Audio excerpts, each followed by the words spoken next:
Hello guys. आज मैं आपको बताने जा रहा हूँ हाइड्रोकार्बन के प्रीवियस ईयर, जो कि नीट के प्रीवियस ईयर के क्वेश्चन है, जो कि पिछले 3-4 सालों में आ रखे हैं। ठीक है। इसको वन बाय वन करेंगे डिटेल्ड में। ओके, विथ मैकेनिज्म, जहां पे भी पॉसिबल होगा मैकेनिज्म के साथ करेंगे। ओके, अगर आपको आ रहा है तो एक बार खुद से वीडियो को पॉज करके ट्राई कर सकते हो, अदरवाइज मैं एक्सप्लेन कर रहा हूँ, उसको नोट डाउन कर लेना।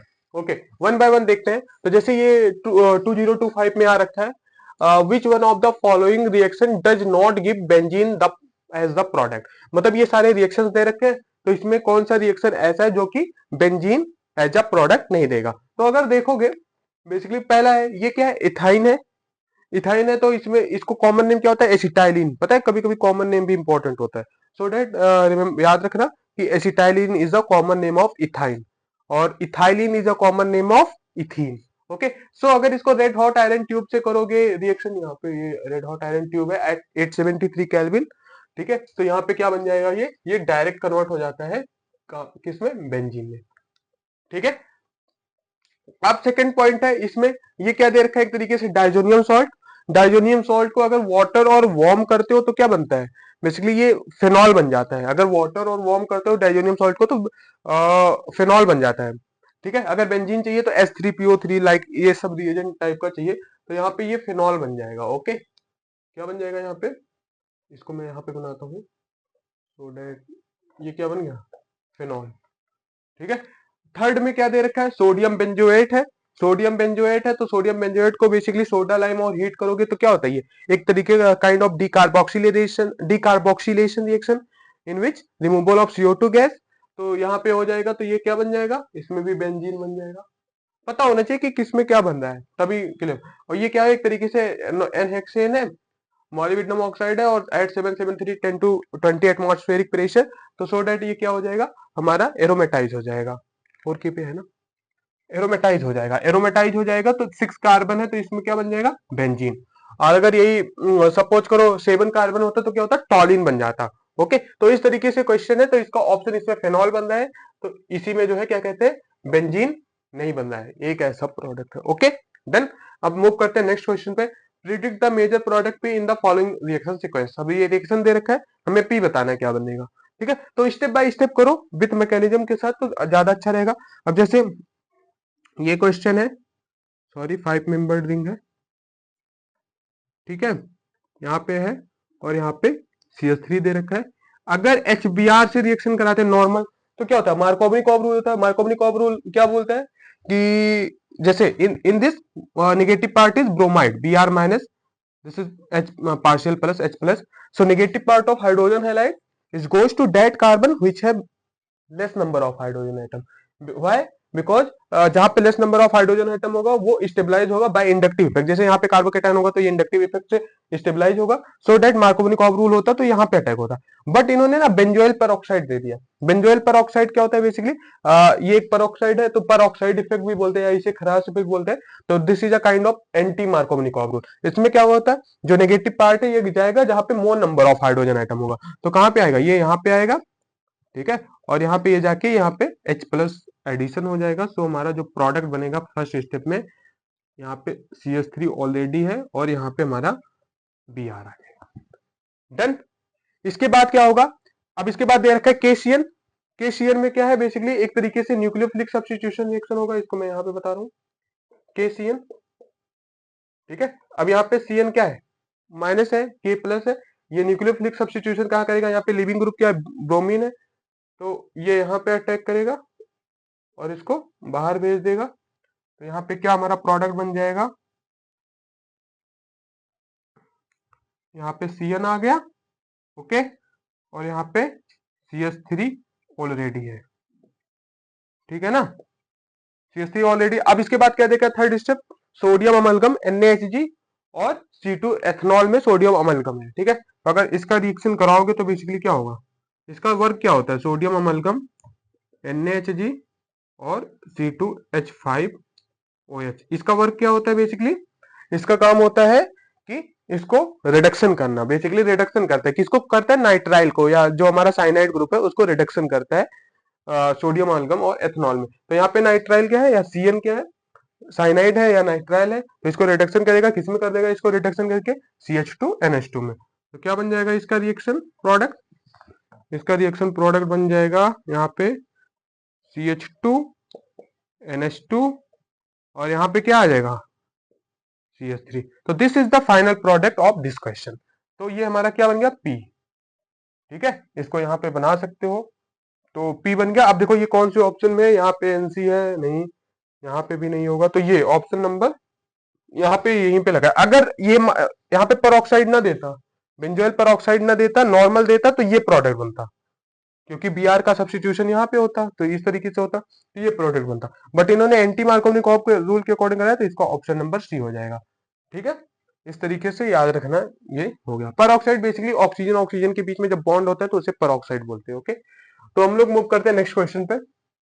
ये भी 2025 में आ रखा है बेसिकली। बोला which of the following compound does not decolourise bromine water. मतलब ब्रोमीन वाटर से करोगे तो कौन सा कंपाउंड है बेसिकली डीकलराइज नहीं होगा। तो डीकलराइज इन द सेंस की जैसे जो भी होता है हमारा unsaturation test, it is a kind of unsaturation, जैसे बेयर्स रिएजेंट टेस्ट होता है, cold dilute aqueous cold dilute KMnO four is known as Baeyer's reagent, अगर उसको करते हो तो उसका डीकलराइज हो जाता है पर्पल कलर। ऐसे ब्रोमीन वाटर भी है, अगर ये अनसेचुरेशन प्रेजेंट होगा तो उसका कलर डीकलराइज होगा, अदरवाइज नहीं होगा। तो अगर देखोगे 1/1, तो यहाँ पे भी हमारा CH2, अब मैं अगर इसका रिएक्शन कराऊं तो रिएक्शन कराओगे तो क्या बनेगा? अगर यहाँ पे Br2 जो भी दे रखा है, तो ये रिएक्शन करोगे तो यहाँ पे अनसेचुरेशन साइड प्रेजेंट है, तो यहाँ पे क्या लग जाएगा, ये बेंजीन हो गया। अनसेचुरेशन साइड पे इधर भी Br लग जाएगा और इधर भी Br लग जाएगा, ये बन जाएगा। तो यस, ये डिकलराइज कर देगा।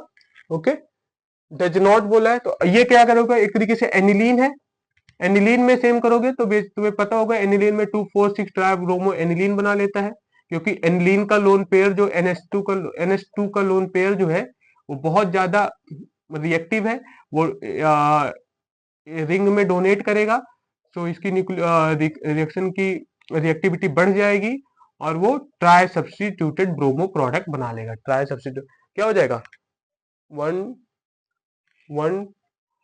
2,4,6 ट्राइब्रोमो एनिलीन। इसके साथ करोगे तो ये यहाँ पे कोई अनसेचुरेशन साइट नहीं प्रेजेंट है, तो यहाँ पे कोई रिएक्शन नहीं होगा। यहाँ पे करोगे ये भी 2,4,6 ट्राइब्रोमो फेनॉल बना लेगा। ठीक है, ये हो गया, यहाँ पे OH हो गया, यहाँ पे भी Br लग जाएगा, 4 पे भी Br लग जाएगा और यहाँ पे भी 4 से लग जाएगा। ठीक है, तो इस तरीके से होगा। तो इसका जो भी ऑप्शन होगा सिंपल है कि ये डिक्लराइज नहीं हो पाएगा, तो इसका ऑप्शन नंबर सी हो जाएगा।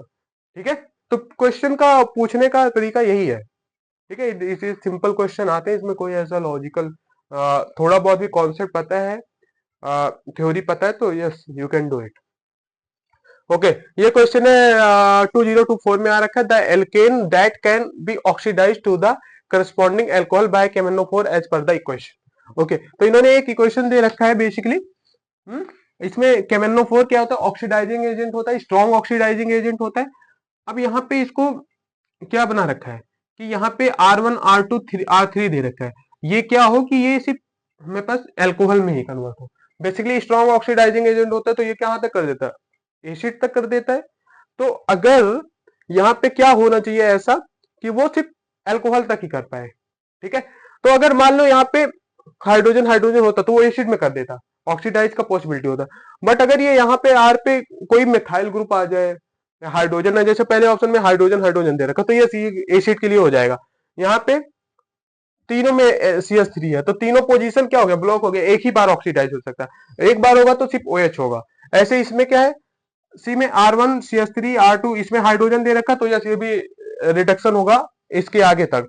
यहाँ पे क्या है, यहाँ पे एक बार हाइड्रोजन है, तो यस ये एल्डिहाइड या कीटोन कीटोन तक हो जाएगा, इसमें कीटोन बन जाएगा, इसमें हमारा एसिड बन जाएगा, इसमें भी एसिड बन जाएगा और इसमें इसमें अल्कोहल बनेगा। तो ऑप्शन नंबर बी जो है ये सही है। ठीक है, क्यों, क्योंकि हाइड्रोजन ही नहीं, ऑक्सीडेशन क्या होता है, या तो एडिशन ऑफ ऑक्सीजन हो या रिमूवल ऑफ हाइड्रोजन हो, ये भी ऑक्सीजन। जब हाइड्रोजन है ही नहीं रिमूव करके, तो कहां से एडिशन करोगे ऑक्सीजन का, पहली बार। सेकंड पॉइंट, हाइड्रोजन होना कंपलसरी है, तभी तो ऑक्सीडाइज करोगे, सो डेट हाइड्रोजन रिमूव होता है और ऑक्सीजन का एडिशन होता है। तो इसका option number B is the correct. ये क्वेश्चन आ रखा है 2023 में, identify the product A is the following reaction. तो रिएक्शन दे रखा है बेसिकली, इसमें बताना है ए क्या बनेगा। ठीक है, अब जैसे तुम्हें पता होना चाहिए इसमें क्या देखा है, जिंक अमलगम है और कॉन्सेंट्रेट HCl है, तो इसका काम क्या होता है पहले तो पता होना चाहिए। ये नेम रिएक्शन है, क्लेमेंसन रिडक्शन। अब क्लेमेंसन रिडक्शन में क्या होना चाहिए ये तुम्हें पता होना चाहिए। क्या होता है बेसिकली, वो डबल बॉन्ड ओ होता है उसको रिडक्शन कर देता है, मतलब डबल बॉन्ड देखो क्लेमेंसन रिडक्शन और एक और होता है ओल्फ किस्नर रिडक्शन। ठीक है, ये अगर इसमें दोनों ओल्फ किस्नर या क्लेमेंसन लगाओगे तो ये इनको डबल बॉन्डों को हटा के दो H ला देता है। ठीक है, बेसिकली रिडक्शन हो जाता है, तो ये ध्यान में रखना है। तो इन दोनों को रिड्यूस कर देगा, तो यहाँ पे जो प्रोडक्ट बनेगा क्या बनेगा प्रोडक्ट, मैं इसको यहीं पे बनाता हूं। ठीक है, तो ये है मेरे पास साइक्लोहेक्सेन रिंग, और इसके साथ जो डबल बॉन्ड होता है इसको हटा के यहाँ पे दो H आ गया। ठीक है, देन आफ्टर यहाँ पे इससे ये बेंजीन रिंग से अटैच है। ठीक है, और बेंजीन रिंग में यहाँ पे ऐसे बन जाएगा। तो ये बेसिकली ये जो डबल बॉन्ड है उनको रिड्यूस करके नॉर्मल दो हाइड्रोजन आ जाता है, सो डेट ये कार्बोनिल से सीधे एल्केन में कन्वर्ट हो जाता है। तो ये देखो कि इसमें इसमें अल्कोहल है, अल्कोहल, और यहाँ पे एक कार्बन कम ही कर दिया, तो option number D is the correct, इसमें ऑप्शन नंबर डी होगा। देखो ना, ठीक है, तो पता होना चाहिए। अभी यहाँ पे ये लिख दिया, या क्लेमेंसन रिडक्शन सीधे बोलते, ये क्या है, ये किसका कंडीशन है, Clemmensen reduction. So that name reaction याद होना इंपॉर्टेंट है, विथ रिएजेंट पता होना चाहिए। ऐसा नहीं कि बस नेम रिएक्शन रट लिया, थ्योरी नहीं, नेम रिएक्शन याद होना चाहिए, उसका कुछ क्वेश्चन होना चाहिए, कॉन्सेप्ट के साथ होना चाहिए, सो दैट कर पाओ। अगर यहीं पे NH2 और अल्कोहलिक KOH दे देता, तो हाइड्रोजन के साथ KOH दे देता, तो क्या हो जाता, ओल्फ किस्नर रिडक्शन। वो भी उसका भी फंक्शन सेम ही है। ठीक है, ये बुक में देखोगे तो दोनों रिएक्शन साथ में दे रखा, सो दैट इस तरीके से क्वेश्चन आ रहे हैं। ओके, मैंने इसके पहले भी ऑर्गेनिक के जो भी चैप्टर्स हैं उनके कुछ क्वेश्चंस करा रखे हैं। So previous year question, yes, अगर देखना हो तो yes you can go for it, और अच्छे से पढ़ो, क्वेश्चन को लिख लिख के प्रैक्टिस करो, दैट इज द इंपॉर्टेंट की। ओके, और जितना हो सके क्वेश्चन एक बार ट्राई करो, और प्रीवियस ईयर क्वेश्चन सारे कर डालो, उससे रिवीजन करो। जैसे मान लो सपोज करो ये क्वेश्चन नहीं आया, अब इसके बाद इसका देखो कि क्या हो रहा है, ऐसे तुरंत चेक मत करो आंसर, उसके बाद इसका बुक में देखो कि हाँ इसके रिएक्शन से क्या होता है, क्लेमेंसन है, सो डेट ये तुम्हें रिटेंशन पावर ज्यादा रहेगा अगर क्वेश्चन के साथ रिवीजन करोगे, that is the good method. Okay, okay, all the best, अच्छा पेपर होगा सबका, ऑल द बेस्ट।